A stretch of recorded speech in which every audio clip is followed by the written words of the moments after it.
సామెతల గ్రంథం 23వ అధ్యాయం. వెనుకున్న వారు చదవాలి, ఎవరైనా కానీ, పురుషుల్లోనైనా స్త్రీల నుంచి అయినా. ఓకేనా? 23వ అధ్యాయం 23వ వచనం.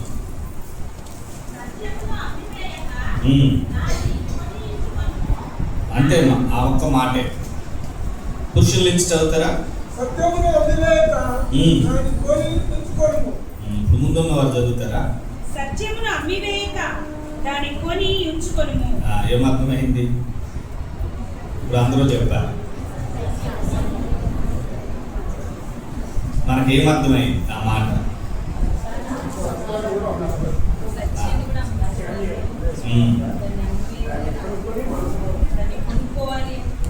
మనం అమ్మివేషన్ల జాబితాలో ఉన్నామా, కొనుక్కున్న వారి జాబితాలో ఉన్నామా? 23 మీ మనసులో ఈ మాట ఉంచాలని నేను ఇష్టపడతా ఉన్నా. సత్యమును అమ్మివేయక దాన్ని కొని ఉంచుకొను. సో సత్యాన్ని ఉంచుకోవాలి అని అంటే ఏం చేయాలి? అక్కడే ఉంది మాట. కొనాలి, కొంత వెలను చెల్లించాలి. సత్యమును కలిగి ఉండడం, you have to pay the some price.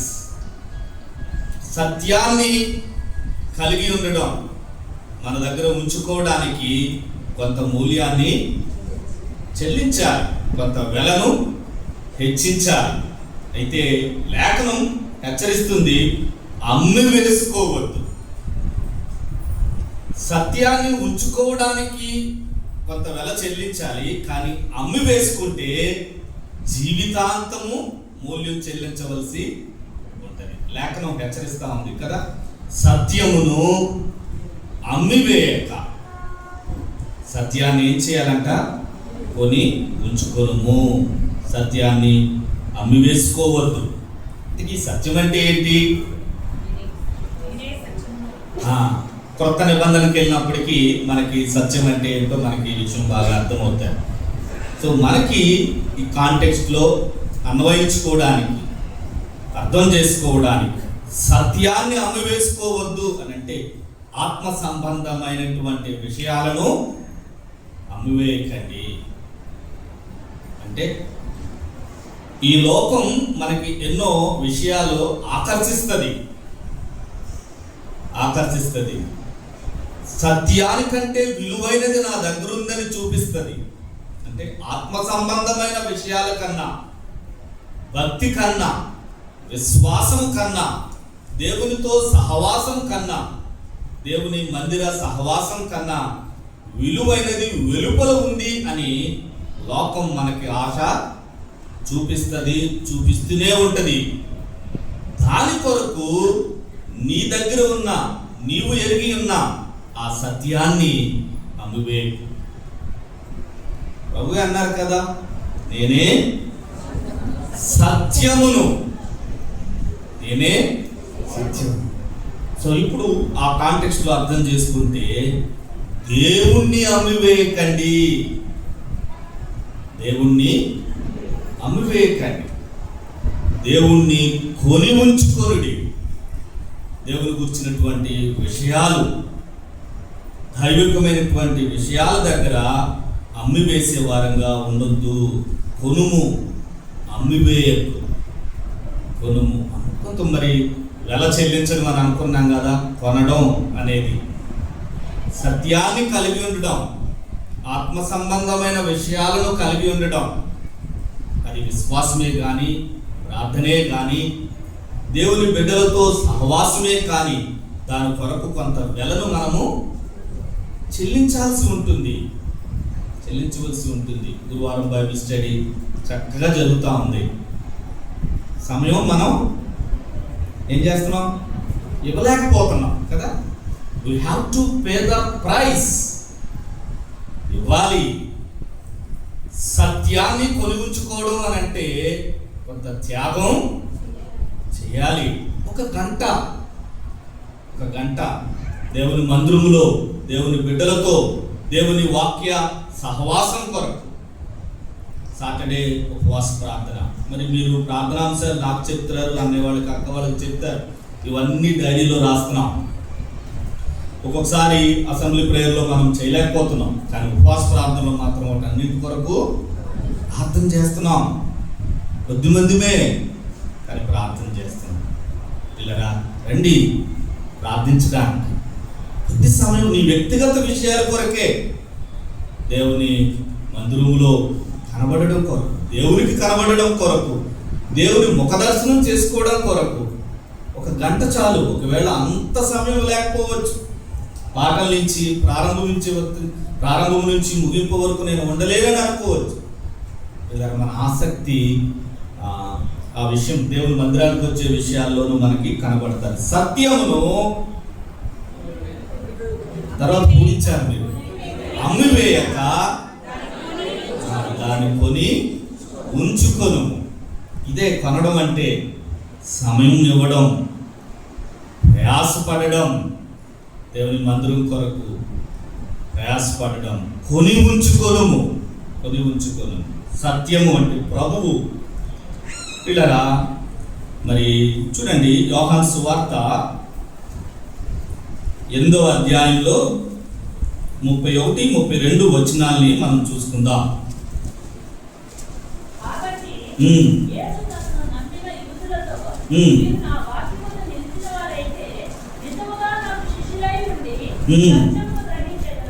ఆ మాట చూసారా? నా వాక్యమందు నిలిచిన వారైతే.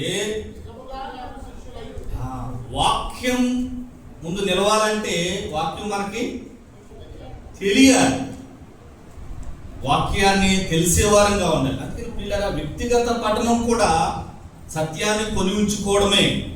నీ వ్యక్తిగత పఠనం, దేవుని లేఖనాన్ని ధ్యానించడం కూడా సత్యాన్ని కొని ఉంచుకోవడం. ప్రతిదినము సత్యాన్ని కొని ఉంచుకుంటున్నామా? ఒక ఆయన భలే చెప్పాడు ఆ మాటని, ఇప్పటికీ నా మదిలో అది అలా గుర్తుంటుంది. బైబిల్ చదవకపోతే ఆ మాట జ్ఞాపకం వస్తుంది. నాకు చిన్నప్పుడు సద్దన్నం తినేవాళ్ళం. నేను రాత్రి మిగిలిపోయిన నుంచి ఉదయాన్న వాటిని తినేవాడు. ఎప్పుడు దేవుని వాక్య విషయంలో సద్దన్నం తినొద్దు అన్నాడు ఆయన. ప్రతిరోజు మన్నా కురుస్తుందట. వారు ప్రతి ఉదయాన్న లేచి మన్నాను కూర్చుకోవాలి. Everyday is the fresh meal. అది మన్నాను వారికి ఎందుకు ప్రతిదినం కురిపించడం అంటే, ప్రతిరోజు వెళ్ళి ఆ మన్నాను కూర్చుకోవడం. సో దేవుని వాక్యాన్ని, అలాగే సూర్యుడు వస్తే ఆ మన్నా కరిగిపోద్ది. సూర్యుడు రాకముందే వెళ్ళాలి. నిజంగా ఆ ఆత్మీయ ప్రిన్సిపల్స్ ఏంటంటే, బద్ధకించకూడదు, ఉదయాన్నే లేవాలి, దేవుని వాక్యం కొరకు వేగుపాటు కలిగి ఉండాలి. అదే సత్యాన్ని కొని ఉంచుకోండి. ఆ మాట చదువుదాం. ఆ తల్లి మొదటి నుంచి, నా వాక్యమందు నిలిచిన వారైతే. మొదట ఆ వాక్యాన్ని మనం కలిగి ఉండడం కొరకు ప్రయాసపడాలి. ఆ తర్వాత ఆ వాక్యమందు నిలిచే వారంగా ఉంటే ఏమవుతాం? కాదు, ఆ వాక్యం ముందు నిలిచిన వారం అయితే ఏమవుతాం? మీరు నన్ను చూస్తున్నారు, నేను అడుగుతున్న ప్రశ్నకు మీరు ఎక్కడ చూడాలి? ఆ మాటలో చూడండి దయచేసి. ఆయన శిష్యులం అవుతాం. ఎంత ధన్యత ఆయన శిష్యులంగా ఉండడం. అపోస్తల కార్యాల్లోనైనా ఆ ప్రభు యొక్క అపోస్తలుని శిష్యులను చూసి వీరు యేసుతో కూడా ఉండిన వారని గుర్తించారు. వీరు యేసుతో కూడా ఉండిన వారు. ఇలా దేవుని వాక్యమందు మనం నిలిచిన వారం అయితే, దేవుని వాక్యం ఎంతటి కార్యం చేయాలో అంతటి కార్యాన్ని మన జీవితంలో చేస్తుంది. బలాన్ని ఇస్తుంది, పరిశుద్ధతనిస్తుంది, పురుకొల్పుతుంది, ధైర్యాన్ని ఇస్తుంది. అది లోకం చూస్తుంది, అది లోకం మనలో చూస్తుంది. There is a difference in our life if you stand in the word of God. దేవుని వాక్యమందు నిలిచిన వారమైతే మనం ఏమవుతాం? దేవుని శిష్యులం అవుతాం. నిజముగా అని, ఇట్స్ ఎ ట్రూ అని చెప్పి చెప్తా ఉంది లేఖనం. ట్రూలీ మీరు నిజంగా దేవుని శిష్యులు అవుతారు. ఆ శిష్యులు అయితే ఏమవుతాం అప్పుడు? సత్యమును గ్రహిస్తారు. Then we know the truth. అది సత్యాన్ని గ్రహిస్తారు. ప్రభువే సత్యం. ఇది దీని ఎలా ఉంటుంది అంటే ఒకదాని మీద ఒకటి ఆధారపడి ఉంటుంది. వాక్యం తెలుసుకుంటా ఉంటే ఆయన శిష్యత్వంలో ఎదుగుతూ ఉంటాం. ఆయన శిష్యత్వంలో ఎదుగుతూ ఉంటే సత్యం యొక్క గ్రహింపులో మన స్కోప్ పెరుగుతూ ఉంటుంది. ఆ సత్యం మనల్ని ఏం చేస్తుంది? సత్యము మిమ్ములను స్వతంత్రులను చేస్తుంది. The Liberty, the freedom we have to enjoy in the Lord. తెలుసా, లోకం చాలా విషయాల్లో మనల్ని బంధిస్తుంది. ఆదివారం ప్రయాణం చేయకూడదు, మీకు తెలుసా? పొలాలు వస్తే ఎదురెళ్ళకూడదు, తెలుసా మీకు? ఆ రోజునే వెళ్ళేవాడు, వాళ్ళు ఏమవుతుందా అని చూద్దామని. అప్పటికే మా నాన్న నన్ను బంధించేవాడు ఈ విషయాల్లో. స్కూల్కి వెళ్తున్నప్పుడు కానీ పొలాలు ఎదురొస్తున్నప్పుడే వెళ్ళేవాడిని, ఏమవుతుందో చూద్దామని. లోకం, బంధకాలు. ఇది మంచి రోజు కాదు. నేను మొట్టమొదట డ్యూటీ జాయిన్ అయినప్పుడు ఆ మరుసటి రోజు ఆయన డేట్ వేస్తున్నప్పుడు అడిగాడు ఆయన, ఇదే డేట్ ఏమంటావా మార్చుకుంటావా అని. ఆలోచించుకో అన్నాడు. ఎందుకో తెలుసా? నేను జాయిన్ అయిన డేటు మే 7వ తారీఖు. 7 ఏమంటావా వద్దంటావా అన్నాడు. 7 వేయండి అన్న. సత్యము మిమ్మును స్వతంత్రులను చేస్తుంది. We have to enjoy the freedom. లోకం బంధిస్తుంది. ఇది ముట్టుకోకూడదు, ఈరోజు చేయకూడదు, ఈరోజు వెళ్ళకూడదు, తుమ్మితే వెళ్ళకూడదు. అది ఎందుకు వచ్చిందో తుమ్ము పాపం. మీకు ఇంకా బాధకరమైన విషయం, వీడియో వస్తే వెళ్ళకూడదు. కొన్ని కార్యక్రమాలకు వారిని పిలవరు. ఎంత బాధ. సత్యము ఏం చేస్తుంది? మనల్ని స్వతంత్రుల్ని చేస్తుంది. స్టిల్ ఇప్పటికీ ఈ లోకం ఇలాంటి బంధకాలు పెళ్లి కార్డు ఇవ్వాలంటే ఏం చేయాలి? దానికి ఏదో మూల ఎలాగో అలాగా కొంచెం పసుపు అంటే ఇవ్వాలి. లేకపోతే భయం. లోకం మనల్ని అలాంటి భయాల్లోనికి ఇంకా కొంత బాధలు వింటాం. దెయ్యానికి ఇవ్వాలి, దేవుడికి ఇవ్వాలి అంటారు. అమ్మా, ఎంత గొప్ప సత్యం! ఒక ఫిలాసఫీయో ఇది. సత్యము మిమ్మును స్వతంత్రుల్ని చేస్తుంది. దేవుని వాక్యమే సత్యం. యోహాను 17:17 చెప్తుంది, దేవుని వాక్యమే సత్యము. దేవుని వాక్యము. ప్రియులారా, సత్యం కొరకు కొంత మనం మూల్యాన్ని చెల్లించాడు. ఇందాక అన్నయ్య ఆ మాటను జ్ఞాపకం చేశారు. యోహాను సువార్త 4వ అధ్యాయంలో ఆయనను ఆరాధించువారు సత్యము మనల్ని ఎక్కడికి నడిపిస్తుంది? ఆరాధనలోనికి నడిపిస్తుంది. మనల్ని నడిపిస్తుంది. స్వతంత్రంలోనికి నడిపిస్తుంది. ఆరాధనలోనికి మనల్ని నడిపిస్తుంది. ఇలా నేను అనుకుంటాను, దేవుని వాక్యం మనకి ఎంతగా అర్థమవుతూ ఉంటుందో అంతటి స్వాతంత్ర్యాన్ని మనము అనుభవిస్తూ ఉంటాం. ఆత్మ కలిగించు స్వాతంత్ర్యాన్ని మనం అనుభవిస్తూ ఉంటాం. అయితే మనం ఏం చేయాలి? సత్యాన్ని కొని ఉంచుకోవాలి. అది అందరి డ్యూటీ, అది అందరి బాధ్యత. అందులో నో ఎగ్జంప్షన్. నీవు దేవుడిచ్చే స్వాతంత్ర్యాన్ని అనుభవించాలి అంటే సత్యాన్ని కొని ఉంచుకోవలసిందే. సో కొంతమంది అమ్ము వేసుకున్నారు, వారిని జ్ఞాపకం చేస్తాను. ఆదికాండము 13వ అధ్యాయం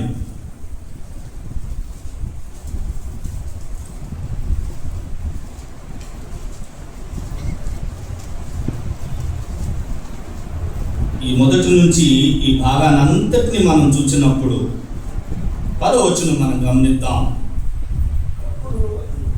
లోతు తన కన్నులెత్తి యోర్దాను ప్రాంతమంతటిని చూచెను. యెహోవా సొదొమ గొమొర్రా అను పట్టణములను నాశనము చేయక మునుపు సోయరుకు వచ్చు వరకు అదంతయు యెహోవా తోటవలెను ఐగుప్తు దేశము వలెను నీళ్లు పారు దేశమై ఉండెను. లోతు సత్యాన్ని అమ్మివేసుకున్నవాడు. ఆత్మ సంబంధమైన తన ప్రయాణాన్ని అమ్మివేసుకున్నవాడు. దేని కొరకు? సొదొమలో నివాసము కొరకు. ఆ భాగాన్ని మనం గమనిస్తే అబ్రహాము వేరుగా ఉండమని చెప్పినట్టు మనకి కనబడుతుంది, కానీ అంతర్లీనంగా మనం అర్థం చేసుకుంటే లోతే వేరై ఉండాలన్న భావంలోనికి వచ్చాడు. కొన్ని విషయాల్ని అక్కడ ఒకవేళ మనం చూసినట్లయితే చూడండి, 6వ వచనం,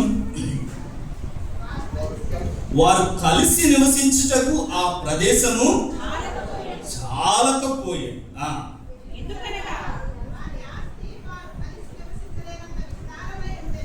ఇప్పుడు చెప్పండి, ఎందుకు కలిసి ఉండలేం? ఆస్తి ఎక్కువగా ఉండడం వల్ల కలిసి ఉండలేమా? మనం కలిసి ఉండకూడదు అనుకుంటాం కాబట్టి ఉండలేమా?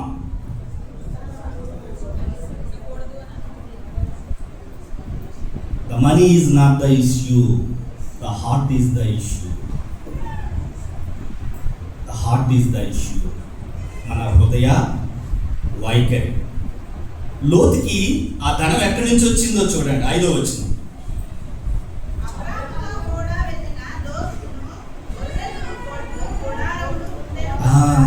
ఎందుకు వచ్చినాయి? ఆ 3C, గొర్రెలు, గొడ్లు, గుడారాలు. 3G నెట్వర్క్ ఉంది అప్పటికే లోతు జీవితంలో. ఎక్కడి నుంచి వచ్చినాయి? బికాస్ ఆఫ్ అబ్రహాముతో కూడా వెళ్ళడానికి. చాలాసార్లు ఎవరి ద్వారా మనకి ఆశీర్వాదాలు వస్తూ ఉంటాయో విచారకరం, బాధాకరం, వారి నుంచే మనం వేరైపోవాలనుకోవడం, వారి నుంచే దూరం జరిగితే బాగుండు అని అనుకోవడం. మరొక మాట చూడండి, 13:8 వచనం, లేక తల్లి 7వ వచనం. 7 అదే చదువుతున్నావుగా. అప్పుడు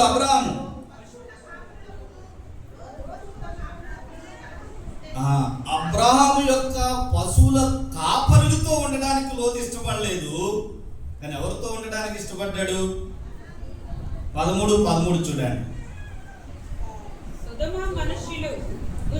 అది చూడండి, వాళ్ళు బాగానే అనిపించారు, కానీ వీళ్ళు మాత్రం కష్టంగా అనిపించారు. ఎవరు? అబ్రహాము యొక్క పశువుల కాపరి. వారి నుంచి వేరే ఎవరితో ఉన్నాడు అంటే సొదొమ మనుష్యులతో, దుష్టులతో. అందుకనే ఈ మాట మనకి పేతురు రాసినటువంటి 2వ పత్రికలో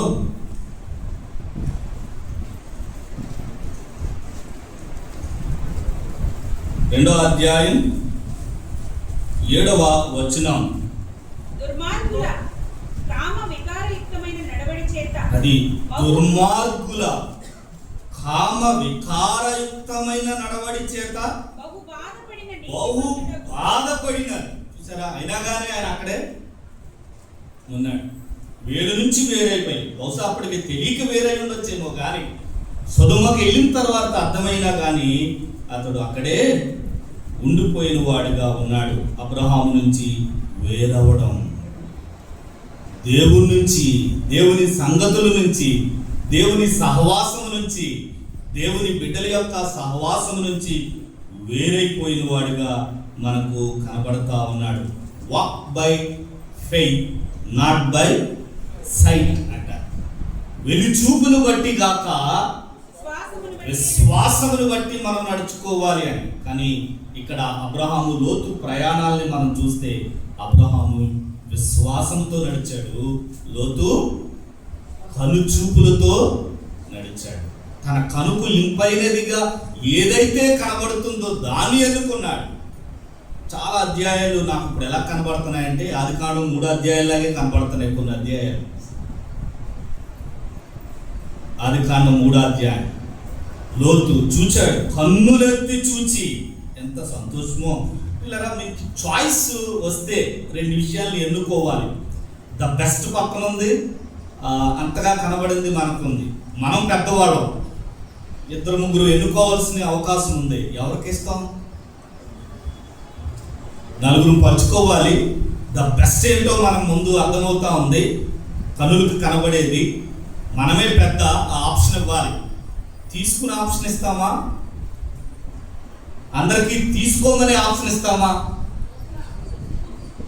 అర్థమైందా పాయింట్? ఇంతకి ఐఫోను, నోకియా ఫోను, శాంసంగ్ ముందు పెట్టాం. తీసుకునే అవకాశం నాకు వచ్చింది, మిగిలిన ఇతరులకి పంచిపెట్టాలి. ఐఫోన్ నేను తీసుకుని మిగిలిన పంచుకోమని చెప్తానా? ఐఫోన్ కూడా అక్కడే ఉంచి మొదట మీరు తీసుకోండి, మిగిలింది నేను తీసుకోనని అంటానా? The priority what we are giving. ఏమిస్తాం? అతడు అబ్రహాం కోరుకుంటుంది ద పీస్, సమాధానము, వాట్ ఎవర్ ద కాస్ట్. అది ఐఫోన్ పోయినా పర్లేదు, అక్కడ 4 పోయినా పర్వాలేదు. మనము బంధువులము కనుక నీకును నాకును మధ్య సమాధానం ఉండాలి. మనం ఎక్కడ ఉన్నాం? We are in the foreign land. అక్కడ మాట ఉంటుంది 7వ వచనంలో, ఆ కాలమందు కనానీయులు పెరిజీలు ఆ దేశంలో ఆపురుముండిరి. ఫారిన్స్ మధ్యన, పరదేశుల మధ్యన దేవుని బిడ్డలంగా మనం ఉన్నాము. కాబట్టి నీ మధ్య నా మధ్య వివాదం ఉండకూడదు, వివాదం ఉండకూడదు. అందుకొరకు నీకేది కావాలో అది చూస్ చేసుకో. అది అబ్రహాం ఇచ్చినటువంటి విషయం. పిల్లరా, కుటుంబాల్లోనైనా, సహవాసాల్లోనైనా, స్నేహంలోనైనా సమాధానాన్ని కలిగి ఉండడానికి what ever the cost we have to pay, దాన్ని మనం ఎంత మూల్యం చెల్లించాల్సి వచ్చినా చెల్లించడానికి సిద్ధపడండి. చూడండి, తర్వాత మీకు చూపిస్తాను దేవుడు ఏం చేస్తాడో. 13-14 చివరిలో, లేక 13-14 ప్రారంభం. యెహోవా, అది God entered into the scene. అది దేవుడు వచ్చాడు. లోతు ఎప్పుడైతే ద బెస్ట్ గా కనపడిన దాన్ని ఎన్నుకుని వేరయ్యాడో, పిల్లరా, అదే అంటా ఉన్నాను, లోకం ఎప్పుడు ద బెస్ట్ ని ఇచ్చినట్లుగా ఆఫర్ చేస్తుంది. నువ్వు నేనేం చేయాలి? సత్యమును కొని ఉంచుకోను. సత్యం కోసం నిలబడడం కొన్ని వాళ్ళు మూల్యం చెల్లించాలి, వెలను చెల్లించాలి, వేరుగా ఉండవలసి వస్తుంది. ద బెస్ట్ ని కోల్పోతున్నట్లుగా కనబడుతుంది. ది బెస్ట్ మాత్రం దేవుడు మనకి, లోకపరమైన ద బెస్ట్ ది కోల్పోవచ్చు కాక, బట్ మనకి ఏం మిగిలి ఉంటారంటే ది బెస్ట్. ది బెస్ట్ అన్నిటికంటే విలువైనది. ప్రభు వచ్చేసాడు. ఎంత బాగా అనిపిస్తుందో ఆ యొక్క సన్నివేశాలు మనం చూస్తే, ఎంత సంతోషం అనిపిస్తుందో. వేరైన తరువాత అన్న మాటలు కొన్ని మన నుంచి వేరు కావాలేమో.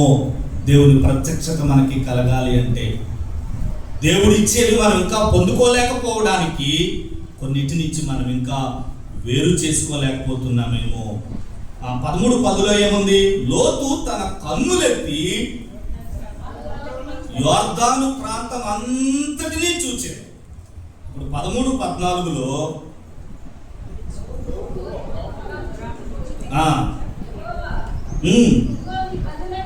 ఇప్పుడు ఎవరు చూపిస్తున్నారు?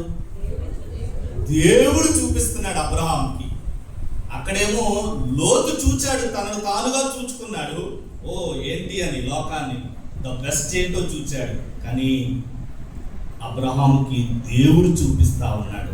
What a blessing, what a blessing. మనం ఎన్నుకోవడం కాదు, దేవుడు మనల్ని ఎన్నుకోవడం, మనం ఎన్నుకోలేటట్లు చేయడు. చూడండి, మరలా మీకు ఆశ్చర్యం కల్పిస్తుంది. ఆ 14 వచ్చి, నీవు కన్నులెత్తి నీ ఉన్న చోట నుండి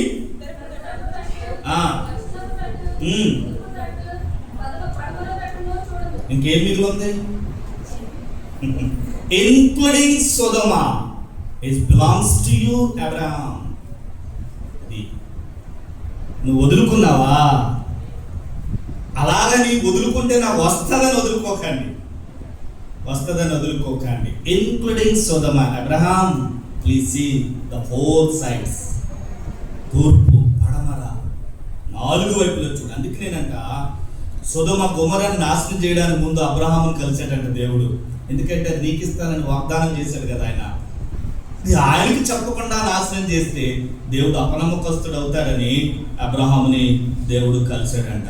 కానీ ప్రియరా, లోతు అమ్మువేసుకున్నాడు సత్యాన్ని, దేవుని బిడ్డల సహవాసాన్ని, దేవుని మార్గాన్ని అమ్మువేసుకున్నాడు. ఎంత విచారకరంగా అతని జీవితం ముగిసిపోయిందో. ఇది లోతు. 2వ వ్యక్తిని మనం చూద్దాం. ఆదికాండం 25వ అధ్యాయం 30 నుంచి 34 వచనాలు.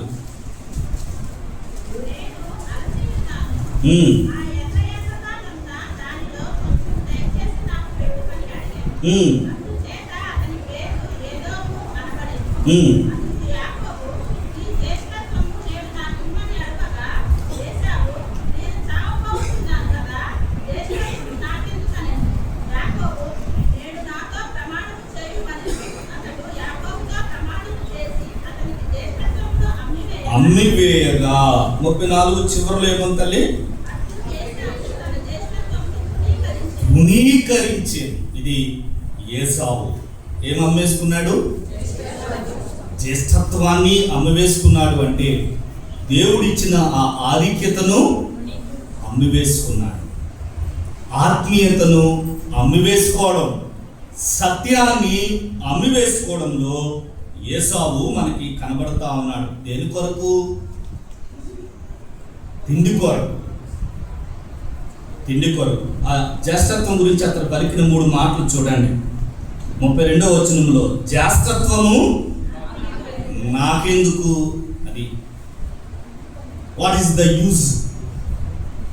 ఈ సత్యం వలన లేక ఈ భక్తి వలన నాకేంటి అని, నాకెందుకు అంటే దీనికి వేరుగా నాకు వేరొకటి కనబడతా ఉంది కాబట్టి ఇది నాకెందుకు. తర్వాత ఏమన్నాడు? 33 చివరిలో అతనికి జ్యేష్ఠత్వమును అమ్మివేయగా. 34 చివరిలో జ్యేష్ఠత్వాన్ని తృణీకరించడం. పిల్లరా, మరి సత్యం కోసం నిలబడడం కొన్ని మార్లు వెల చెల్లించాల్సి వస్తుంది, ఆకలి భరించాల్సి వస్తుంది. హాల్ట్ అంటారు. అక్కడ మనం డెసిషన్ తీసుకోకూడదంట. HALT. ఈ 4 విషయాల్లో టూ మచ్, ఆ 4 వీటిలో మనం వెళ్ళినప్పుడు మనం నిర్ణయం తీసుకోకూడదండి. H అంటే హంగ్రీ, బాగా ఆకలి కొని ఉన్నప్పుడు. A యాంగ్రీ, బాగా కోపంగా ఉన్నప్పుడు. లోన్లీ, బాగా ఒంటరితనంలో ఉన్నప్పుడు. T టైర్డ్, బాగా అలసిపోయి ఉన్నప్పుడు. హార్ట్. మీరు ఈ 4 విషయాల్లో దగ్గర మాత్రం ప్రాముఖ్యమైనటువంటి నిర్ణయాల్ని తీసుకోకూడదు. బాగా ఆకలి కొని ఉన్నప్పుడు, అమితమైన కోపంలో ఉన్నప్పుడు, అతి ఒంటరితనంలోనికి వెళ్ళినప్పుడు, బాగా అలసిపోయి ఉన్నప్పుడు. అవి ఏమనిపిస్తుంది అంటే జీవితం మీద విరక్తిని పుట్టిస్తాయి, ఇంక ఏవి విలువైనవి కావు అని అనిపిస్తాయి. That is the state of Esau. అందుకనే ఆయన గురించి ఒక మాట హెబ్రీయులకు రాసిన పత్రిక 12వ అధ్యాయం 16-17 వచనాల్ని మనం గమనిస్తే, ఒక పూట కూటి కొరకు తన జ్యేష్ఠత్వపు హక్కును అమ్మివేసిన ఏశావు వంటి భ్రష్టుడైనను వ్యభిచారి అయినను ఉండునేమో లేఖనం ఎంతగా హెచ్చరిస్తుందో. ఒక పూట కూటి కొరకు ఎన్ని అమ్మేసుకున్నాడు? సత్యమును అమ్మివేయక కొని ఉంచుకోను. అతడు అమ్మివేశాడు. ఒక పూట కూటి. ఎక్స్చేంజ్. ఎన్ని ఆఫర్స్ ఉంటాయో లోకంలో తెలుసా? ఎక్స్చేంజ్. ఈ శరీర సంబంధమైన కోరికల కొరకు there is an exchange offer. లోకం యూత్ని ఎంతగా ఆకర్షిస్తుందో, ఎంత మభ్యపెడుతుందో. ది బెస్ట్ ఇస్తాను అని. నిజంగా ఏదో యాప్ అంట, నేర్చుకునే యాప్. ఏది మనం ఓపెన్ చేసిన దాని గురించి అడ్వర్టైజ్మెంట్. వాళ్ళ గురించినటువంటి విషయాన్ని ప్రమోట్ చేయడానికి ఎంతగా వాళ్ళు వేయపరుస్తున్నారు, ఎంత మన సమీపానికి వస్తున్నారు. యవ్వన బిడ్డలారా, లోకం మిమ్మల్ని అమితంగా ఆకర్షిస్తుంది. ఎందుకంటే మీరు శక్తి కలిగిన వారు, మీరు బలం కలిగిన వారు. ఎవరైనా, ఈవెన్ సాతానైనా లోకమైనా యవ్వనస్తులనే వాడుకోవడానికి చూస్తుంది. ఎందుకంటే మీలో అమితమైన బలం ఉంటుంది, మీలో శక్తి ఉంటుంది, చేయగలిగిన విల్ పవర్ ఉంటుంది. ఆ బలాన్ని, ఆ పరిశుద్ధతను దేవుని కొరకు ఉపయోగించండి. ఒక పూట కూటి కొరకు, ఒక క్షణం చూసే దాని కొరకు. అయ్యో, నీ పవిత్రతను అమ్మివేసుకుంటావా? నీ యథార్థతను అమ్మివేసుకుంటావా? No, I have to take a decision. నేను అమ్మివేసుకోను. చూడండి, ఆదికాండం 27వ అధ్యాయం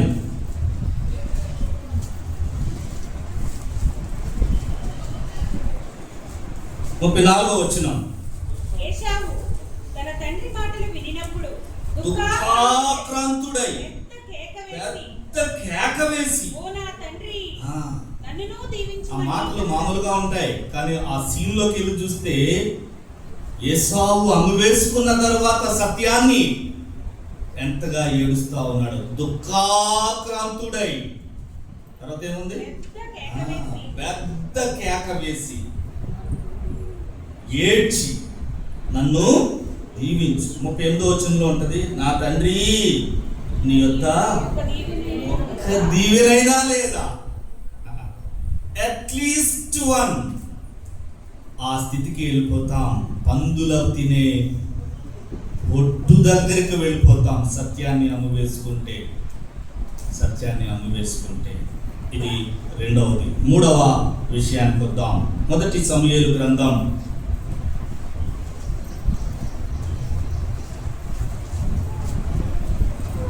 15వ అధ్యాయం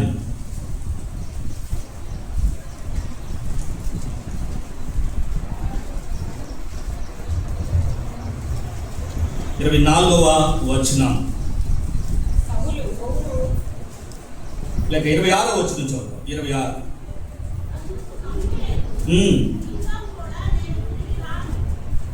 చదువుతాను.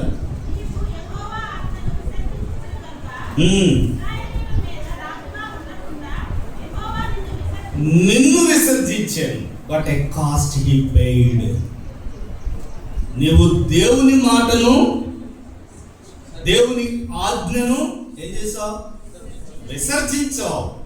కాబట్టి దేవుడు ఏం చేశాడు? నిన్ను విసర్జించాడు. ఎలా ఉండకుండా? రాజుగా ఉండకుండా. రాజులైన యాజక సమూహం కదా మనం.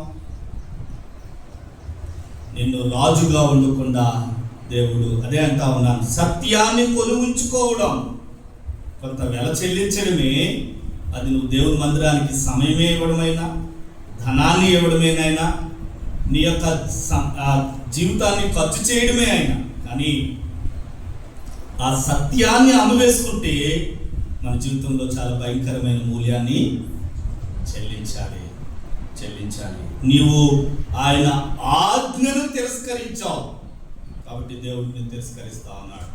యోసేపు గురించి అంటది, యోసేపు గురించా మరో చోట, మీరు నన్ను కనపరిస్తే నేను మిమ్మల్ని కనపరుస్తాను, మీరు నన్ను విసర్జిస్తే నేను మిమ్మల్ని విసర్జిస్తాను. డియర్ ఫ్రెండ్స్, సత్యాన్ని లోకంలో మరి ఎన్నో విషయాలకు అమ్మివేసుకుంటూ ఉన్నామేమో. ఈయన ఉదయం ఆ మాట చదువుతున్నప్పుడు అనిపించింది, నిజంగా భయం కలుగుతుంది. లేఖనాలు చదువుతూ ఉన్నప్పుడు ఆ లేఖనాల వెలుగులో మనం చూసుకుంటున్నాం. 15వ అధ్యాయంలో 12వ వచనం చూడండి, ఆ మధ్య భాగంలో చదువుతున్నాను. సౌలు కర్మెలునకు వచ్చి, కనిపించిందా మీకు? అక్కడ జయసూచకమైన శిలను నిలిపి, ఏం నిలిపాడు? జయం, మనం గెలిచాం అని ఒక, దాన్ని ఏమంటారు, సూచన అన్నమాట, మనం గెలిచాము అని. కానీ 13లో కూడా చూడండి, యెహోవా వలన నీకు ఆశీర్వాదం కలుగును గాక అని ఈయన చెప్తున్నాడు సౌలు సమూయేలుతో. వాస్తవానికి సమూయేలు చెప్పాలి, రివర్స్ అయింది. సౌలు చెప్తాను, యెహోవా ఆజ్ఞను నేను నెరవేర్చితిని అని అంటే, కానీ ఇక్కడేం చెప్పబడుతుంది? అతడు యెహోవా ఆజ్ఞను నెరవేర్చలేదంట. అన్నమాట పలుమార్లు కనపడుతుంది.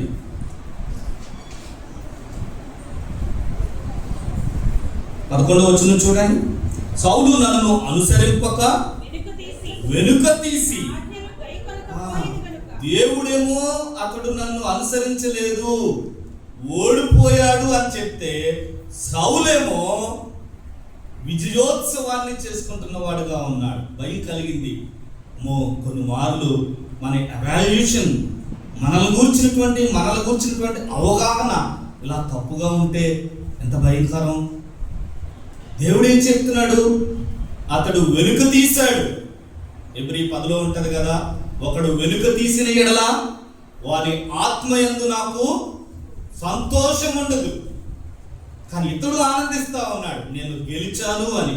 ప్రియులరా, దేవుని బిడ్డలారా, లేక దేవుని యందు విశ్వసిస్తున్న వారులారా, మన గత జీవితం, మన భక్తి జీవితం గెలిచాము అన్న భావనలో ఉంటూ దేవుని దృష్టిలో ఓడిపోయిన వారిగా ఉన్నామేమో.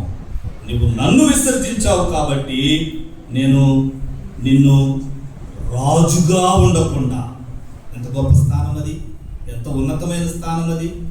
Is the first king of the Israelites, మొదటి రాజు అతడు. కానీ ఎందుకు అతడు పాపం చేశాడో తెలుసా? 24లో ఉంది, జనులకు జడిసి. చాలా మార్లు మరి లోకం మనల్ని భయపెడుతుంది. సౌలు ఆ మూల్యాన్ని చెల్లించుకున్నాడు. లోతును చూసాం, ఏసావును చూసాం, సౌలును మనం చూసాం. కొత్త నిబంధనలోకి వెళితే యోధాను మనం చూస్తాం, ప్రభునే వేసుకున్నాడు. పిలాతును మనం చూస్తాం, మరి సత్యం అంటే ఏంటి అని అడిగినవాడు, సత్యం అంటే ఏంటో బయలుపరచబడిన వాడు, ఎరిగినవాడు. ఈయన యందు ఏ దోషము నాకు కానరావట్లేదని చెప్పి సిలువకు అప్పగించిన వాడు. నోటితో ఒక మాట, చేసే పని వేరొకటి జరిగింది. సత్యమును అమ్మివేయక కొని ఉంచుకొను. ఫిలిప్పీయులకు రాసిన పత్రిక చివరి మాటను చూసి మనం ముగించుకుందాం.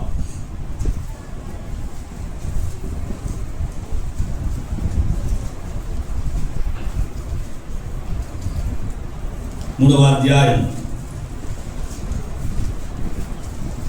7వ వచనం, ఆయనను ఏవేవి నాకు లాభకరములై ఉండెనో వాటిని క్రీస్తు నిమిత్తము నష్టముగా, for the sake of the law, క్రీస్తు నిమిత్తం ఏవేవి నాకు లాభకరంగా ఉన్నాయి.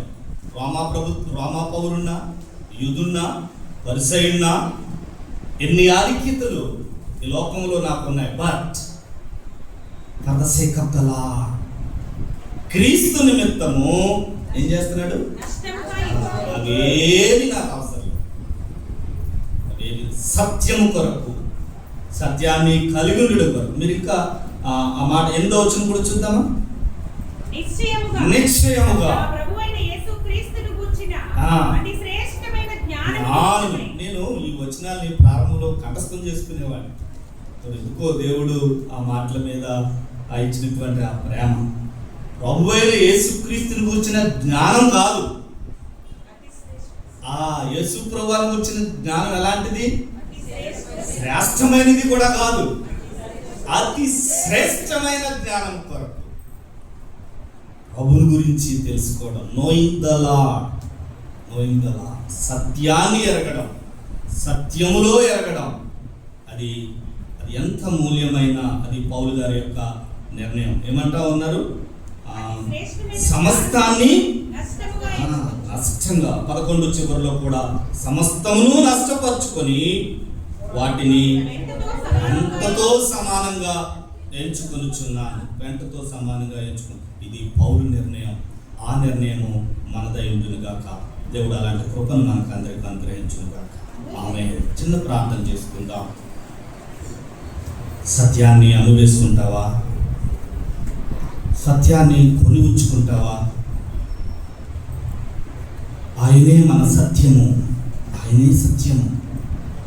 ఆయన్ని అమ్మివేసుకున్నవారు, వారు ఎంత మూల్యాన్ని చెల్లించారో చూసాం. కొన్ని అతి విలువలేని వాటి కొరకు సత్యాన్ని అమ్మివేసుకున్నారు.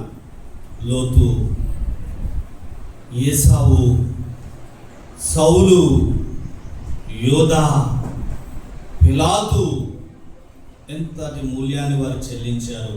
ఆ జాబితాల్లోనికి మనం వెళ్ళొద్దు. సత్యం మనం కలిగి ఉండాలంటే ఆయన వాక్యము వినాలి, ఆయన వాక్యములో నిలిచి ఉండాలి.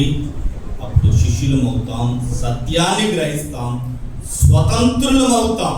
ఆత్మ కలిగించు ఆ స్వాతంత్ర్యాన్ని మనం అనుభవిస్తాం. అలాంటి కృపలో మేము ఎదగడానికి చాలినంతటి సహాయం ఇమ్మని, పౌలు లాంటి దృక్పథాన్ని ఇమ్మని యేసు ప్రభు నామములో అడుగుచున్నాం పరమ తండ్రి.